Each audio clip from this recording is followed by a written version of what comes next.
Deus misericordioso, abençoa este momento em que nos preparamos para ver este vídeo. Concede-nos a clareza mental para compreender as lições que serão compartilhadas e a força de vontade para aplicá-las em nossa jornada. Que esta mensagem seja um farol de esperança, orientando-nos em direção à paz e à verdade. Que nossos corações sejam tocados e nossas mentes sejam enriquecidas pelo conhecimento que ela oferece. Amém.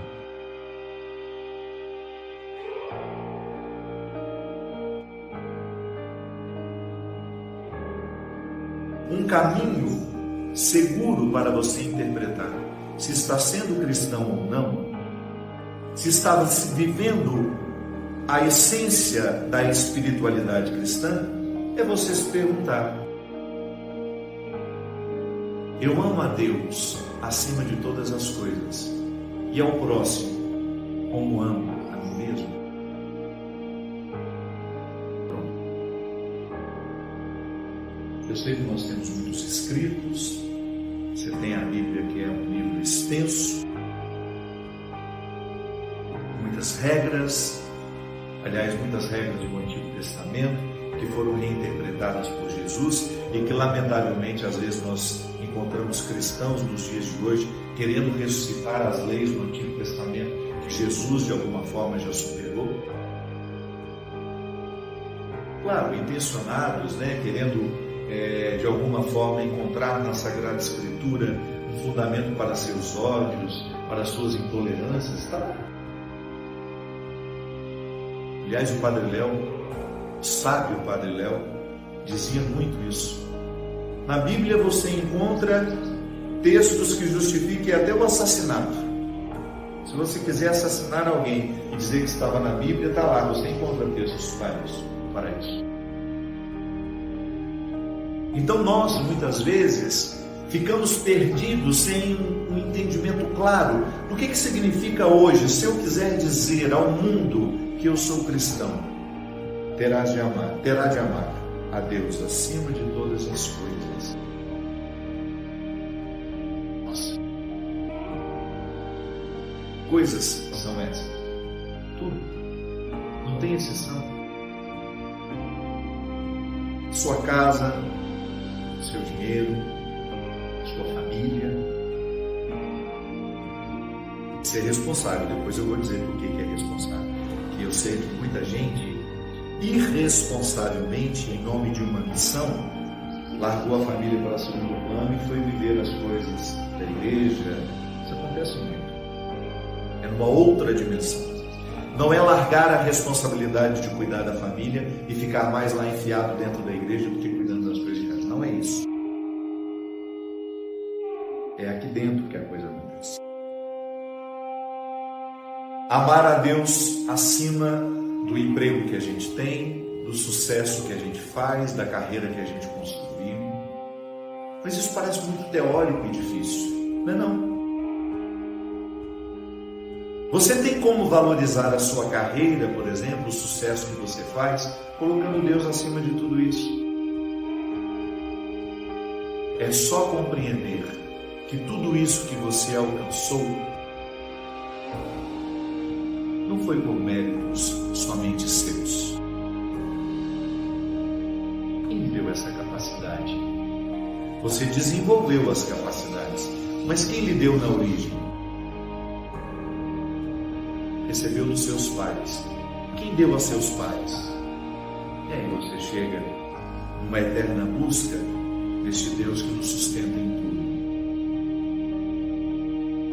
Sim, amar a Deus sobre todas as coisas significa você firmar dentro de você a consciência de que tudo que você faz de maravilhoso, de impecável, do ponto de vista humano, aquele momento em que a sua humanidade esteve absolutamente livre de tudo que é mesquinho em você, isso é dom de Deus. Isso é Deus plenamente manifestado em nós. Então a pessoa que canta maravilhosamente bem, ela canta sabendo que aquele canto, que aquela capacidade de cantar, muito embora tenha sido desenvolvido por meio de aulas e esforços, é um dom divino que ela carrega. Isso nos coloca numa humildade, numa simplicidade, inclusive na lida com as pessoas. Quem tem essa consciência dificilmente se reveste de prepotência e de arrogância. Porque sabe que toda a grandeza que ela pôde alcançar como pessoa tem a sua raiz, tem a sua origem em Deus. É Deus quem me sustenta, é Deus quem me dá os dons. Então eu amo a Deus acima de todas as coisas assim, consciente que até no momento, como dizia Santo Agostinho, ele falava isso de maneira linda, simples e sofisticada ao mesmo tempo. Quando o coração humano se sente com capacidade de reconhecer o erro que cometeu, ele já está sob o influxo da graça divina. Até para você reconhecer que errou, Deus tem que ter dado um movimento inicial. Eu, por mim mesmo, não sou capaz de reconhecer o meu erro. Eu não reconheço o meu erro por quê? Meu orgulho me comanda, eu tenho dificuldade de reconhecer que sou frágil. Então, quando eu sou capaz de reconhecer que errei, é porque a divindade que me habita está me comandando. Então Deus está acima de todas as coisas.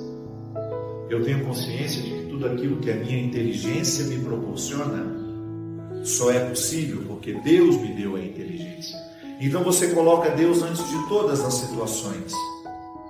Não é que você seja uma marionete que Ele comanda. Não, você tem livre-arbítrio. Você tem inclusive livre-arbítrio para decidir se vai desenvolver suas capacidades ou não. Essa semana eu pensei muito sobre isso. Inclusive fiz um post aqui no Instagram. Eu refleti sobre as potencialidades, o potencial que existe no meu corpo, o potencial que existe na minha mente, que eu posso desenvolver ou não. Observe uma criança. A criança é naturalmente elástica. A criança não tem dificuldade com as articulações, a não ser que ela tenha uma doença. Se ela é saudável, ela tem habilidades, ela tem facilidade de movimentos. Mas à medida em que a gente vai vivendo, se a gente não estimula o potencial do corpo, esse potencial vai ficando adormecido. Eu posso muitas vezes ter uma conduta em que eu não tenho tempo para o cuidado do corpo. A minha falta de cuidado com o corpo vai fazer com que ele engorde, com que ele acumule gorduras dentro das artérias, que ele vá perdendo a flexibilidade. Eu estou neste momento da minha vida, vou confessar para vocês, readquirindo a flexibilidade do meu corpo, que eu fui perdendo com o tempo, que eu fui perdendo com a rotina. Tente ficar de cócoras, sem segurar em nada. Sem medo de errar, 90% das pessoas não conseguem mais. Porque não é uma posição que nós fazemos mais. Nós fomos criando facilidades. O nosso carro, ele é adaptado para te dar muito conforto, para você usar menos os esforços. Só que isso tem um custo. Nós vamos perdendo flexibilidade, nós vamos ficando enrijecidos. E lamentavelmente, quando nós estamos enrijecidos, quando a nossa musculatura está enrijecida, as nossas articulações ficam mais propensas a serem lesionadas, a serem machucadas, porque nós não temos mais a flexibilidade do movimento. A musculatura, ela deveria ser forte e flexível. Há pessoas que só têm a musculatura forte. Criou boa base muscular, mas não desenvolveu flexibilidade. Há pessoas que têm boa flexibilidade, mas falta um pouco de massa muscular. Está com muito tecido adiposo. Não estou falando de estética, viu, gente? Não Não, você tem o direito de ser como você quiser e ficar confortável em você do jeito que você bem entender. Mas coloque um pouco de flexibilidade no seu corpo e você vai ver como ele agradece com menos dores. O descanso fica mais fácil, o trabalho fica mais fácil. A maioria de nós tem dor na lombar. Não pode agachar que já volta todo torto, todo... Tenta pegar uma coisa do chão. Ai, travei! Levanta nunca mais. Porque o potencial do corpo, ele existe. Está escondido lá, mas muito escondido dentro de nós. Por isso que é bom você ter uma atividade física que exercite, que estimule força muscular e flexibilidade. A mente, a mesma coisa. Eu posso ter uma mente tranquila, serena, o potencial dela é este. Você não nasceu angustiado.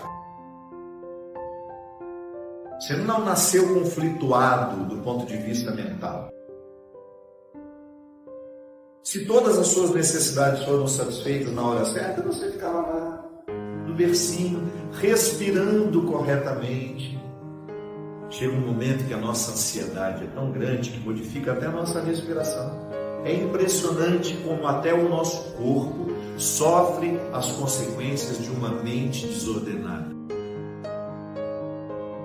Quanto mais em cima você respira, maior é a sua ansiedade. A respiração profunda, aquela que pega desde a base do seu abdômen, que vai subindo até a sua cabeça. Essa é a respiração que tem um poder enorme de oxigenar tudo, inclusive os seus pensamentos. O potencial da mente está ali dentro, mas está adormecido. Sob essa certeza de que a graça de Deus nos alcança, nos protege, coloca-nos dentro de uma circunstância de cuidado. Aliás, eu acho que é um dos pontos mais bonitos que a fé em Deus pode provocar na gente, é essa sensação de estarmos sempre sob o cuidado. O cuidado é uma experiência humana que nos ajuda muito a compreender o amor de Deus por nós. Quando eu sou cuidado ou quando eu sou o cuidador. Quando eu estou num desses papéis, eu tenho uma oportunidade única de compreender o que significa ser cuidado por Deus. Que a fé nos ensina, e esse conforto nos é dado pela fé, que a graça de Deus é o amor, a misericórdia que antecede toda e qualquer atitude humana. Ainda hoje, lá em casa, nós falávamos sobre como é difícil na vida de uma pessoa precisar enfrentar a doença, a idade, ou os dois juntos, né? A idade e a doença, sem ter alguém que cuide. É muito triste você ter de experimentar a sua indigência na solidão. Porque quando faltam as forças da gente, só a graça nos basta. Você que está precisando enfrentar a perda de um filho, por exemplo, você não tem forças humanas para ver um filho ser sepultado. Quantas vezes eu estive ao lado de mulheres que precisavam sepultar os seus filhos, não existia força humana para isso. É doído demais. E naquele momento, somente a graça de Deus pode nos ajudar, pode nos sustentar. Somente quando estamos sustentados pela graça de Deus é que nós damos conta de passar por essas barreiras, por essas tempestades, por essas lutas. Ele nos sustenta. Nos sustenta,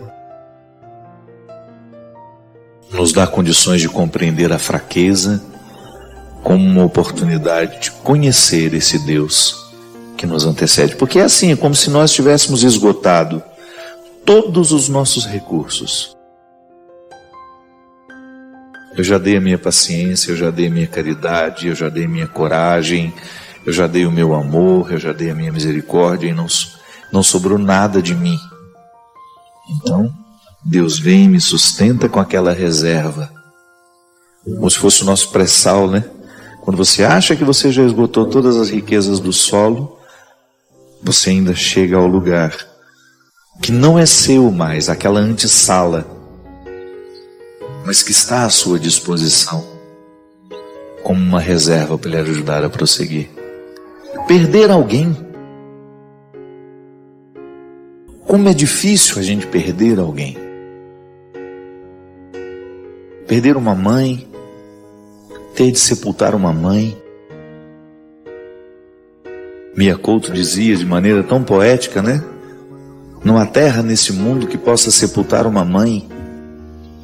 Eu digo que não há terra neste mundo que possa sepultar uma pessoa que a gente ama, seja qual for o papel dela na nossa vida. Seja por uma ligação biológica, pelo sangue igual que nós temos, ou seja pelo vínculo que a vida nos proporcionou viver. O amor que se estabeleceu e que ficou definitivo. Você ter de sepultar uma pessoa que foi fundamental na sua vida não é fácil, não é brincadeira. Porque se eu vivo o meu cristianismo somente na sala que eu conheço, a sala das minhas virtudes, a sala dos meus empenhos, a sala das minhas coragens, das minhas disciplinas, eu corro o risco de viver um cristianismo sem Cristo, sem Deus, sem graça. E à medida em que eu vou perdendo o meu vício, a minha vitalidade, o que me sobra? É aí que muito desamparo se estabelece. É aí que muita fé, que parecia fé, cai por terra quando você percebe que não há Deus naquela história. Há apenas uma busca de si mesmo, que parece religiosa. O que significa ser sustentado por Deus? Porque essa frase é usada tantas vezes, mas quem de fato sentiu isso? Vamos deixar de hipocrisia. Quem de fato sentiu que depois de não haver mais forças humanas, você experimentou uma força que não era sua, que te segurou? Chegar à verdade dessa expressão, e não apenas a repetição. Que Deus me sustente na hora da minha dor, tá? É bonito dizer isso. Mas isso só vai acontecer se a minha espiritualidade for aprofundada e eu viver um caminho em Deus que me faça visitar pelo menos de vez em quando esse Debir, esse santo dos santos. Porque uma religião que não me coloque a sós com Deus, ela pode ser muitas vezes uma prática social, um compromisso de domingo, vou à missa, volto para casa, e ainda não sou capaz de viver os benefícios da minha fé, que é justamente acreditar que há um Deus que me antecede, que chegou antes de mim, que fez por mim. Santo Agostinho dizia isso, que a graça de Deus, ela nos antecede para que a gente possa amar, até para que a gente possa reconhecer o erro que a gente comete. Santo Agostinho dizia que até para a gente se reconhecer pecador, nós já temos que estar sob o influxo da graça. Então, essa graça, esse favor que me antecede em qualquer atitude. Então, por que eu amo? Porque eu sou anteriormente amado? Por que eu sou misericordioso? Porque anteriormente alguém foi misericordioso comigo. Por que eu devo ser justo? Porque anteriormente me foi dado o direito de conhecer a justiça. Na teologia nós aprendemos que a graça é o amparo da vida humana. É simples de entender. É como se fosse uma antessala que não nos pertence, mas nos foi dada. Sabe? Ela não é produzida por nós, mas nós podemos frequentar. Não fui eu que construí a antessala. A sala eu estou construindo, que é a minha vida, mas a antessala não. Me foi dado o direito de frequentar. Então me antecede. Quando eu descobri que Deus é amor, quando eu tive a oportunidade de conhecer a misericórdia de Deus que nós celebramos no último final de semana, quando eu descobri o significado dessa misericórdia como uma graça que me antecede, e quando eu vi os benefícios dessa misericórdia na minha vida, mas eu quero contar isso para todo mundo. Não quero mais, eu não quero perder a oportunidade, ainda que seja numa graça que eu faço, ainda que seja numa piadinha que eu conto. Eu ter a oportunidade de mostrar que Deus é amor, isso para mim é a minha maior alegria. Eu sempre digo isso para mim mesmo, né? Quando eu vejo o resultado do meu trabalho, quando eu vejo tantas pessoas prestando atenção nas minhas palavras, para não me encher de vaidade e pensar que isso é meu, é só lembrar que eu não digo uma palavra, ainda que eu fale isso de forma diferente, que eu não tenha aprendido no Evangelho, que eu não tenha aprendido com Jesus. Então, o meu pano de fundo é Ele. Foi com Ele que eu aprendi. É com Ele que eu aprendo diariamente aquilo que eu faço questão de ensinar. Sabe por quê? Porque me fez bem. Então, ter fé é você reconhecer que em nenhum momento você esteve sozinho. Nas pedras das estradas onde andei, nas perdas que enfrentei para ser quem sou, no fracasso que vivi, comigo estavas o tempo todo ali. O teu amor me basta, o teu olhar me alcança, em teu colo sou criança e o teu prazer é me guardar, e sob a tua graça eu ponho a minha vida. Quando eu não tenho saída, a tua voz me faz voltar. E eu me lembro que no dia que eu fiz a música, eu fui fortemente visitado pelos acontecimentos que foram para mim muito difíceis de serem enfrentados. As lutas, as dificuldades, tudo que fez parte da minha vida nos últimos 2 anos. E o que eu achei interessante é que não existia rancor no meu sentimento, sabe? Quando você olha para um passado que foi difícil, mas sem nenhum rancor, sem aquela pretensão de achar que a vida foi injusta comigo, não, porque eu sei que tudo aquilo eu suportei, eu pude viver, porque Deus estava me amparando. Foram felizes oportunidades, muito difíceis na hora de serem vividas, mas depois que você olha para trás, você percebe que foram oportunidades felizes que você teve de ser carregado por Deus.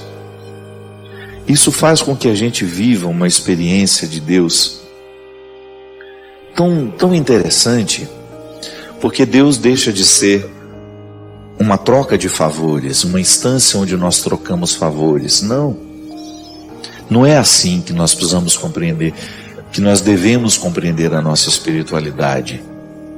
Deus não pode ser compreendido como alguém que está ali para nos conceder favores o tempo todo e a minha relação com Ele ser pautada nesse concedimento de favores. Não. Deus é um amor eterno que não muda de ideia. Então não preciso fazer promessa para agradá-lo. É muito mesquinho pensar que Deus vai fazer aquele milagre só porque eu fiz uma promessa, sabe? A nossa espiritualidade precisa amadurecer e pensar que o amor de Deus está sempre à nossa disposição. Ele não muda de ideia. Ele quer sim que você consiga o emprego. Ele quer sim que você tenha saúde. Deus não muda de ideia em relação àquilo que é bom para nós. Mas nem sempre nós conseguimos saber o que é bom para nós. Quantas pessoas insistiam, ficavam até magoados com Deus, e depois percebiam que aquilo que havia acontecido, que aquilo que havia sido negado, era na verdade um favorecimento. Volto a dizer, precisamos ter muita maturidade espiritual para compreender os nãos da vida, as perdas, os sofrimentos e as lutas. Deus não é mesquinho igual nós somos, viu? Se nós precisamos de moeda de troca para poder fazer favor a alguém, Deus não é assim. Deus é graça, Deus é amor, Deus é misericórdia. E não adianta tentar negociar com Ele, porque Ele não muda de ideia. Ele só quer o nosso bem. E se não acontece de acordo com o que nós esperávamos, pode ser que aquilo que nós tanto desejávamos não é o melhor para nós. Deixa que o tempo lhe responde. Então a fé consiste em você permitir que depois de você ter feito todo o esforço para aquilo que você queria, você trabalhar com a possibilidade de que alguma coisa dê errado, porque não era isso que Deus queria exatamente para você. Não é sempre que o meu querer é o mesmo querer de Deus. Às vezes eu posso estar enganado. Ainda essa semana mesmo eu coloquei lá no meu Instagram. Nem sempre o desejo é confiável. Porque o meu desejo pode estar a serviço do que eu quero e não daquilo que eu de fato necessito. Então eu rezo, faço promessa, faço isso, faço meu esforço e o negócio dá errado, eu fico decepcionado com Deus. Não, pelo amor de Deus. Por amor a Ele, a nossa espiritualidade precisa ser madura. Fazemos o nosso esforço, nós rezamos, nos empenhamos, mas Deus não aceita moeda de troca. É disso que nós estamos falando. A nossa espiritualidade precisa nos levar ao debir. Precisa nos fazer chegar a esse lugar reservado, onde só cabe você e Deus. É lá neste lugar que você aprende a teologia da graça. Não academicamente como eu pude aprender. Não estou falando de estudo acadêmico. Porque chegar a essa antessala é o quarto dos fundos, né? Isso em hebraico chama-se debir. Debir, para a cultura hebraica, era o quarto dos fundos da casa. O quarto sem luz. O quarto mais difícil de se chegar. E depois essa palavra foi colocada no contexto do templo.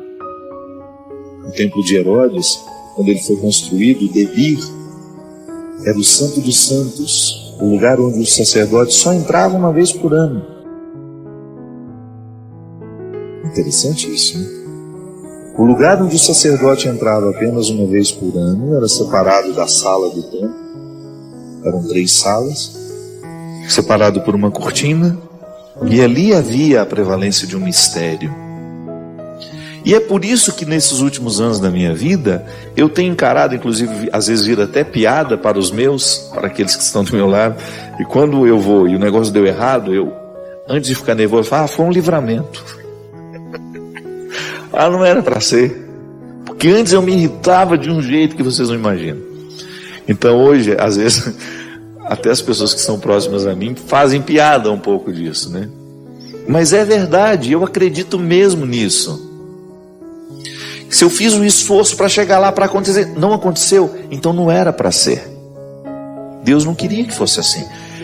A mim é um conforto espiritual, me livra da ira, me livra de muitas vezes querer ter o controle de tudo, sabe? E aí eu me sinto cuidado por Deus. Não era para ir nessa hora, porque Deus preparou uma hora melhor para mim. Vai ser melhor ir amanhã. Às vezes eu estou naquela ânsia de ir embora para casa e não deu certo, não deu certo. A minha equipe tentou de tudo, não deu certo. Eu falo, então tá bom. É livramento, não era para ir. Mas o conhecimento dessa graça, o conhecimento dessa reserva, só é possível àqueles que ousam misticamente aprofundarem a sua fé. Porque senão nós vamos ficar dentro de um contexto raso de espiritualidade, sabe, de favores e deveres, de direitos e deveres.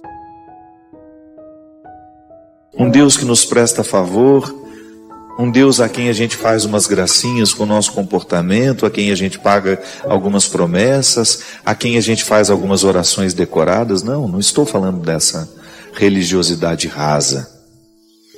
Eu estou falando de um mergulho humano, numa compreensão mística, de um Deus que está em nós, que nos orienta, que mexe no nosso jeito de ser e que vai nos ajudando a conhecer essa antessala onde Ele está nos sustentando. Tem uma dúvida que me martiriza muito, padre. No ano de 2003, perdi meu filho de 33 anos. Foi assassinado quando tentavam lhe roubar o celular. Venderam o celular por R$20, padre. Esse foi o preço da vida do meu filho. Ele que era um homem tão bom, tão amado por mim e por todos com quem ele convivia, sua vida foi arrancada a troco de nada. R$20 que usaram para comprar drogas. Eu não me conformo, padre. Nunca me conformarei. Penso muito em vingança. Quando tudo aconteceu, me afastei da igreja, minha fé ficou muito abalada, fiquei anos sem ir à missa. Agora, com a graça de Deus e de Maria, vou à missa, assisto os programas do Senhor, alguns programas da Canção Nova, mas mesmo assim ainda não encontrei a paz que eu tanto preciso. Estou com uma dúvida e preciso de sua ajuda para responder. Se Jesus sofreu tanto para salvar a vida de todos os pecadores, essa pessoa que fez isso com meu filho, que mudou a minha vida, vai ser salva, padre? Esse assassino vai ser perdoado? E eu, padre Fábio? E eu? E o meu sofrimento de mãe, que perdeu o filho, onde fica? Me ajude a acabar com essa dúvida, padre. Me ajude a tirar isso de dentro do meu coração. Minha filha, nós não temos como arrancar de dentro de nós nenhum sentimento negativo se antes a gente não se reconciliar com as situações que o geram. O desconforto da alma da senhora não é por acaso. Ele nasce justamente da sua indignação de saber que seu filho foi morto por causa de um celular que foi vendido por R$20. Essa é a sentença da senhora. Essa é a condenação. Que nem sei se esse menino vai ser perdoado ou não, o que matou o filho da senhora, eu não sei. Eu não conheço a vida dele. Eu não sei se ele se arrependeu dos erros. Eu não sei como é que ele vai encontrar a morte. Em que situação ele estará no momento em que se despedir dessa vida. Agora eu sei que a senhora está condenando a vida da senhora, está condenando a sua existência com essa premissa, com essa frase: meu filho morreu, foi assassinado por causa de um celular que foi vendido por R$20. Com o menino que matou seu filho, eu não tenho como falar, mas posso falar com a senhora e posso lhe garantir, posso lhe, sem medo de errar, que enquanto a senhora não viver do fundo do coração, esse perdão necessário, a senhora não vai conseguir acreditar em nada, a senhora não vai conseguir encontrar paz em lugar. Que nenhuma paz é possível quando o nosso coração estiver pesado de ódio. Eu sei que não é fácil. E Jesus também precisou viver isso na vida dele, não foi fácil para ele. Só que Jesus era sábio. E ele sabia muito bem que mesmo naquela cruz, mesmo vivendo o auge do sofrimento injustamente provocado pelos outros, ele precisava perdoar. Porque Jesus sabia que o perdão é a fonte de muitas virtudes. Quando nós conseguimos perdoar, e eu vou dizer uma coisa para a senhora, não é só o rapaz que a senhora precisa perdoar, o que matou o filho da senhora. A senhora precisa perdoar a vida, a senhora precisa perdoar o acontecimento, a senhora precisa perdoar todo o contexto em que o filho da senhora estava situado no momento em que ele foi morto. Porque essa culpa que a senhora conhece e reconhece naquele assassino não está só nele. A senhora acabou esparramando isso em muitas situações e a senhora deve saber muito bem disso, porque quando nós identificamos um culpado, aquele mal-estar acaba atingindo a nossa vida inteira. Tanto é que o assassino nem deve saber do que ele provoca na senhora ainda hoje. Agora, a senhora está com a arma apontada para a cabeça da senhora. E a cada instante, a senhora dispara. Porque odiar é uma forma de se matar aos poucos. Toda vez que nós optamos por viver o ódio, é como apontar uma arma para a cabeça que nós disparamos aos poucos. Porque o ódio, essa incapacidade nossa, muitas vezes, de perdoar a vida, de perdoar quem nos magoou, porque o ódio é alimentado justamente pela falta de perdão, é ela que vai fazendo com que a gente perca a qualidade da vida. Bom, minha gente, hoje nós estamos falando muito de sofrimento de pai e mãe, né? Que perde filho. Quantos filhos ficam abandonados pelo mundo porque o pai e a mãe, no momento em que perderam aquele filho, esqueceram que eles tinham família, que existiam outros filhos precisando deles? Quantos filhos choram isso? Padre, às vezes eu acho que a minha mãe só tinha aquele filho, porque depois que ele morreu, ela nunca mais cuidou de nós. Ela mergulhou tanto no seu sofrimento, padre, que ela foi incapaz de olhar para nós que ficamos. A Vânia, quando perdeu o Gustavo, que era o filho mais velho dela e do Caião, menino cheio de vida, estava indo de férias, passava férias no Mato Grosso. Aquele menino bonito, cheio de vida, que ela se despediu ali de manhã, à noite estava morto. Eu me recordo que o Alessim e a Thaís e o próprio marido, Caião, foram fatores determinantes para que a Vânia reencontrasse o sentido da vida. E esta foi uma sabedoria que nasceu da própria experiência cristã que ela vive, que a Vânia é uma mulher cristã. Ela é apaixonada por Jesus. Eu vi de perto o seu envolvimento com o cristianismo. É fundamental ali. Não é só uma mochila que leva nas costas. Ela acredita em Deus. E Deus mudou a vida dela. Mas não mudou somente ela. Aquele momento de dor foi o momento em que ela pôde trazer para fora o que Deus já havia mudado dentro dela. Foi olhando para a Thaís que ficou, para o Alessim que ficava, para os dois, que ela descobriu. Gustavo morreu, eu sofro muito, sinto muito, mas os meus dois filhos precisam de mim. E essa é a maneira heróica que a mãe tem de organizar o próprio luto assim, amando os que ficaram. Porque o luto é traiçoeiro. Se a gente não cuida, por causa do ódio que a gente sente de ter perdido aquele filho, a gente esquece os que ficaram. E aí a gente acaba cometendo uma injustiça com o marido,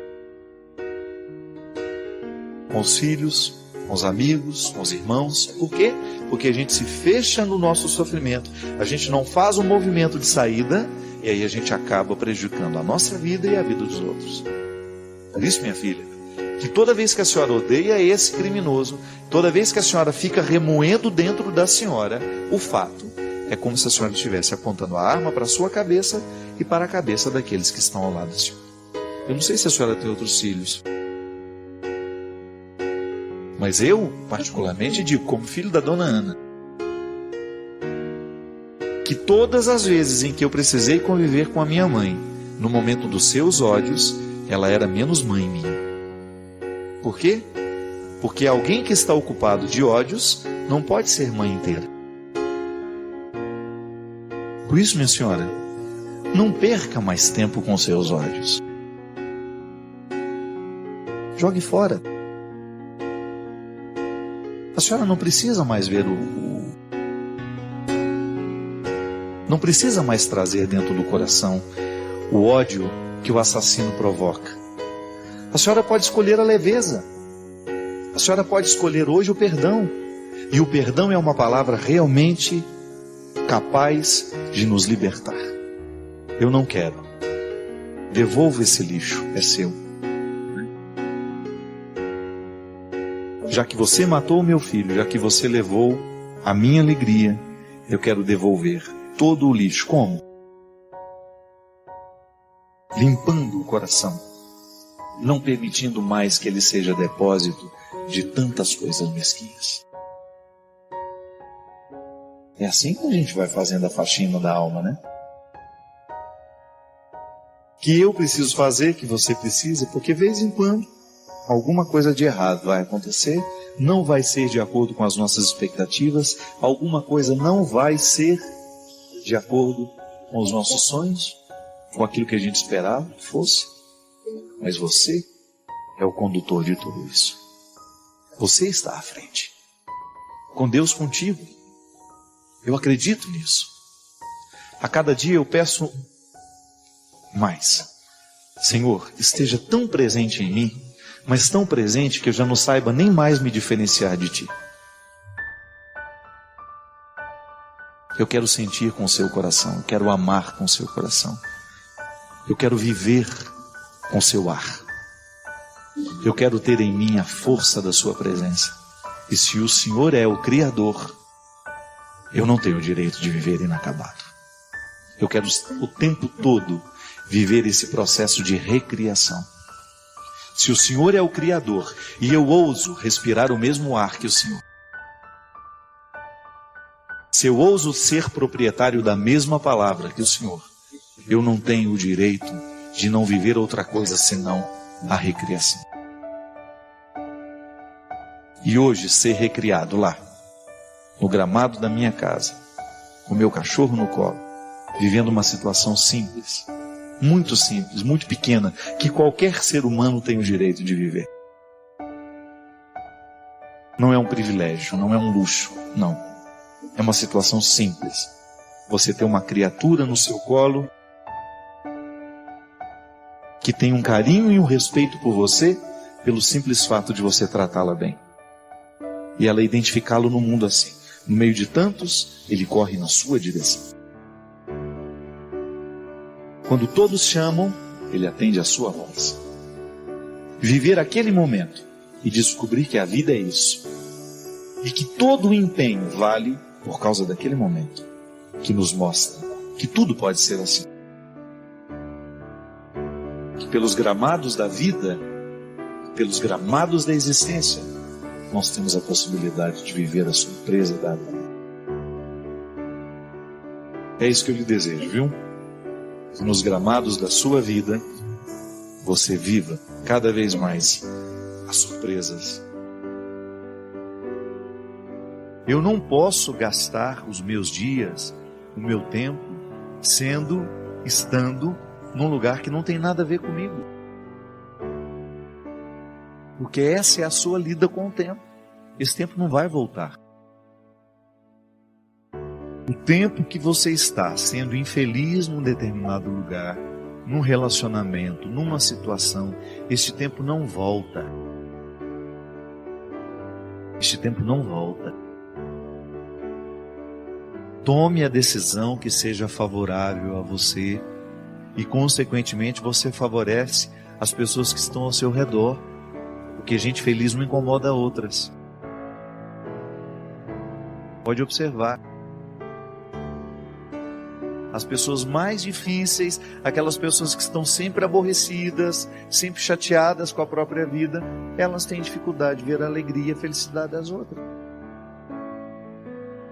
São pessoas pesadas, difíceis. Por quê? Elas não estão felizes na lida com o tempo. A sabedoria na lida com o tempo é fundamental para que nós tenhamos a satisfação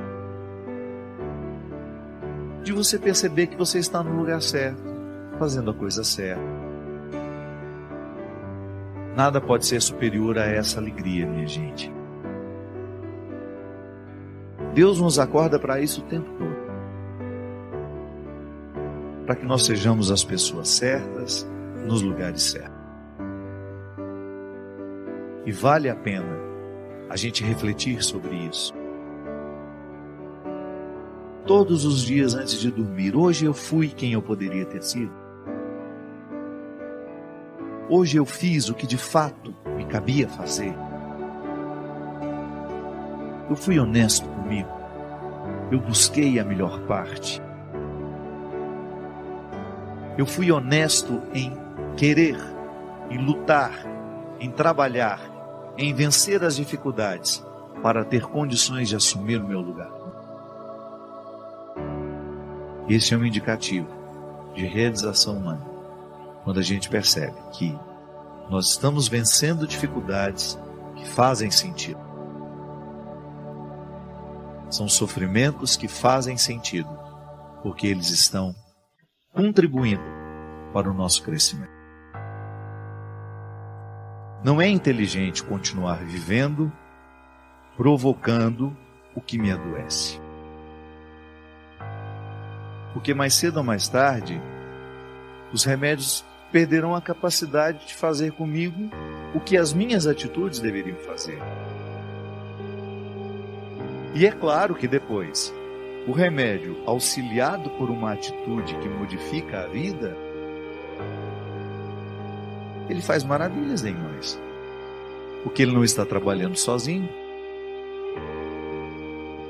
E você não está julgando sobre aquele remédio a responsabilidade de lhe curar. Por que eu digo tudo isso, minha gente?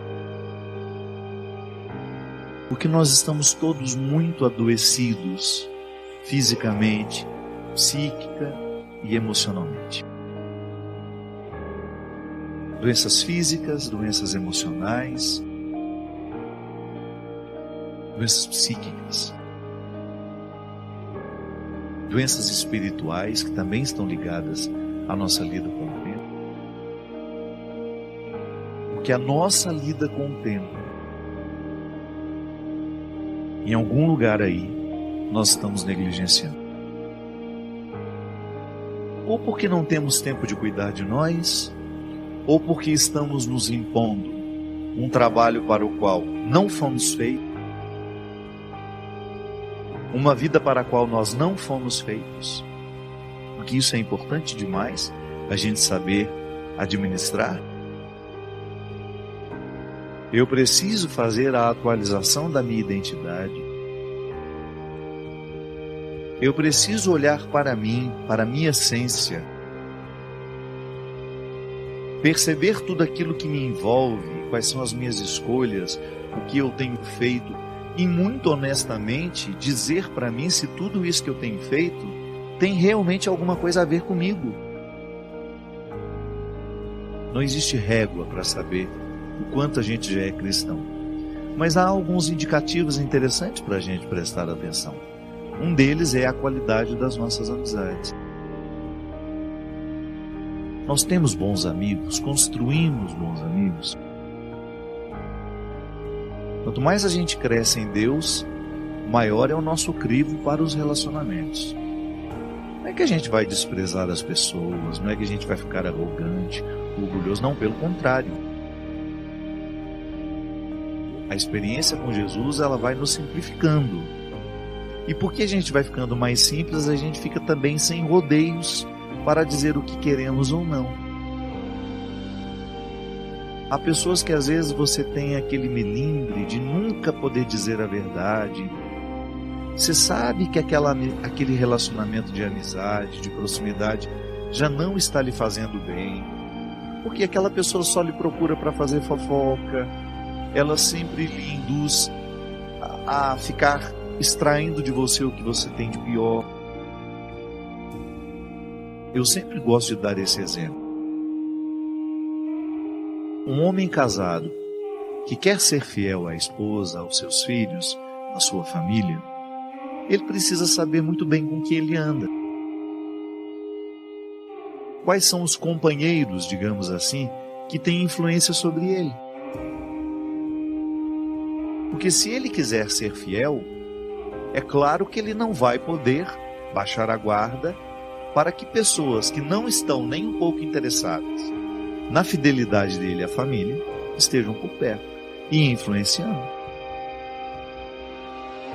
Então, às vezes, nós, nos nossos relacionamentos, nem sempre a gente tem o discernimento de perceber quem é que deveria ser mais próximo de nós neste momento da nossa vida. Da mesma forma que quando nós estamos doentes, nós precisamos de regularmente encontrar os médicos, a amizade é a mesma coisa. Quando nós estamos fragilizados, nós temos muita necessidade de termos pessoas de confiança ao nosso lado. E a confiança é fruto do tempo, né, minha gente? Não adianta a gente querer confiar da noite para o dia. É por isso que a gente precisa ter muito cuidado com os novos que chegaram. Não é que a gente vai fechar as portas para novas amizades. Não é isso. Mas é você ficar atento se esses que acabaram de chegar já são dignos de você confiar a sua vida. Padre Fábio, o medo às vezes é falta de fé. A gente precisa distinguir bem, né? Porque há medos que são positivos, né? O medo é uma reação nossa, é uma reação humana. E não é só nossa, né? Os bichos também têm medo. Que está diretamente associado à proteção. Quando eu sinto que a minha vida está sendo atentada, eu tenho medo. Então eu me resguardo. Não é assim? Se você está exposto a uma situação de risco, a gente precisa ter medo. É natural que a gente tenha medo. É bom que a gente tenha medo. O que a gente não pode é fazer com que o medo que ele seja determinante demais e que a gente pare de viver por causa dele. Todo mundo tem medo. A gente tem medo de ficar sozinho, a gente tem medo de ser abandonado, a gente tem medo de ser traído, a gente tem medo de perder o emprego, a gente tem medo que não vai dar certo. Tudo isso é experiência que passa por nós. Quando a gente começa a administrar também isso, você começa a criar esperança. O único jeito que você tem de minimizar o poder do medo é você alimentar essa esperança que faz a gente ir para frente. Então, se eu tenho medo e se eu vivo numa cidade insegura, eu crio o meu esquema de proteção, mas eu não deixo de viver por causa desse medo. A fé, ela diz muito mais respeito a um jeito de ser, porque a fé é uma atitude, né? Ela não é como é que eu poderia dizer isso? Toda vez que nós falamos de uma pessoa de fé, nós estamos falando de atitudes que aquela pessoa tem que demonstram aquilo que é a fé. A fé é quando você não tem todos os dados claros, escritos. A fé é justamente isso. Eu não tenho todas as informações, eu não tenho certeza absoluta, mas eu confio. E quando eu dava aula na faculdade, eu tratava muito a fé como intuição. O que é a intuição? É quando você olha para uma determinada realidade, né? E você pensa assim, vai dar certo. Aí alguém pergunta para você, mas por que você acha que vai dar certo? Não sei, estou achando que vai dar certo. Isso é uma intuição. A fé eu acredito que seja uma intuição ainda mais elaborada, sabe por quê? Porque ela é nos dada por Deus. Como é que Deus nos dá a fé? Toda vez que nós acreditamos. Toda vez que nós nos colocamos na vida em atitude de fé, isto aumenta dentro de nós. É aquele otimismo bonito que você percebe na pessoa.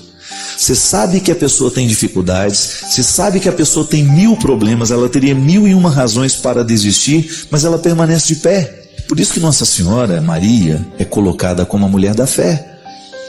Ela tinha 1000 motivos para desanimar. Imagina você estar no Calvário, vendo a crucifixão do seu filho, lembrar de todos os projetos que ele tinha, de tudo aquilo que ele prometia, a instauração do reino, e nada daquilo estava acontecendo, muito pelo contrário, era a plena humilhação que ela estava presenciando, seu filho. Mas ela acreditou, Maria foi a mulher que acreditou, e em muitos momentos da sua vida, ela nos demonstrou o significado da fé. Ela fazia, ela agia, ela não era uma mulher que ficava esperando as coisas acontecerem. Ela teve medo? Claro que ela teve medo, mas a fé foi maior do que os seus medos. Então, neste aspecto, a fé nos ajuda a lidar com os medos. É o cultivo de uma esperança operante, isto é, eu não fico negligenciando, é igual aquela coisa, eu confio na proteção de Deus, então eu ando pela estrada a 180 por hora. Não, isso não é honesto, isso não é justo com a proteção que eu estou pedindo a Deus. Como é que eu vou rezar, pedir a Deus que me proteja, se eu não faço a minha parte do milagre? Então aí, todos os que estão comigo dentro do carro vão ter medo mesmo. Aí eu, de maneira imbecil, falo, eu tenho fé em Deus, Deus me protege. Não, isso é uma imbecilidade. Ter fé é você perceber que foi se instalando dentro de você uma atitude de bom senso. A pessoa tem bom senso. Se você quiser reconhecer uma pessoa de fé, basta perceber isso. Ela tem bom senso para fazer a análise das coisas? É uma pessoa equilibrada? É uma pessoa que dá realmente um conselho que está de acordo com a situação? Que a experiência de fé é tudo isso, minha gente. É atitude, é existencial. A fé é existencial, isso é, ela passa o tempo todo pela nossa existência, por tudo aquilo que é próprio da nossa vida. E quando a gente vive bem esse processo de fé, quando eu deposito a minha confiança nas mãos de Deus, quando eu confio nas mãos de Deus os meus problemas, as minhas dificuldades e faço a minha parte, eu não preciso então ter medo. O medo é quando a gente tem aquela consciência, rezei e pedi a Deus, mas não estudei para fazer a prova. Então eu vou para a prova com medo, não vai com fé. Agora, se eu estudo, se eu faço a minha parte, e peço a Deus que aconteça tudo da melhor forma, então eu não tenho medo, mesmo que eu não passe. Ontem eu estava dizendo isso para uma amiga minha, ela estava ansiosamente pedindo uma coisa a Deus, e eu falei para ela assim, cuidado, porque você pode estar pedindo a Deus aquilo que não é vontade dele. Ah, mas como é que eu vou saber, padre, qual é a vontade dele? Não sei. Coloque nas mãos dele, faça a sua parte, e se não der certo, acolha aquilo que não deu certo como uma vontade dele para a sua vida. Esse é um grande problema, né? Às vezes nós rezamos pedindo a Deus o que a gente quer, mas nem sempre o que a gente quer é o melhor para nós. Se você oferecer comida a uma criança e mostrar para ela que tem bolo de chocolate e tem uma salada de verdes, é claro que ela quer o bolo de chocolate. É muito mais agradável. Agora eu pergunto, o que é melhor para essa criança? O bolo de chocolate ou a salada verde? Se você for escutar o que o seu filho pede, você vai dar o bolo de chocolate. Mas se você for atender de acordo com a necessidade dele, você vai dar a salada verde. E às vezes na nossa vida de oração acontece a mesma coisa. Nós ficamos insistentemente pedindo a Deus o bolo de chocolate, mas Ele sabe que para a nossa vida o melhor é a salada verde. Faça o esforço para tudo acontecer, mas se não der certo, descanse. Não fique amargurado porque não deu certo, não. Porque às vezes Deus está nos privando de muitas coisas. Às vezes Deus está segurando muitas coisas para que não aconteça ali, justamente por causa disso não é o melhor para nós. Mas essa tranquilidade a gente precisa ter. Obrigado por se juntar a esta comunidade de aprendizado. Nos deixe saber suas ideias nos comentários. Inscreva-se para continuarmos nossa jornada juntos e convide outros a embarcarem nesta jornada.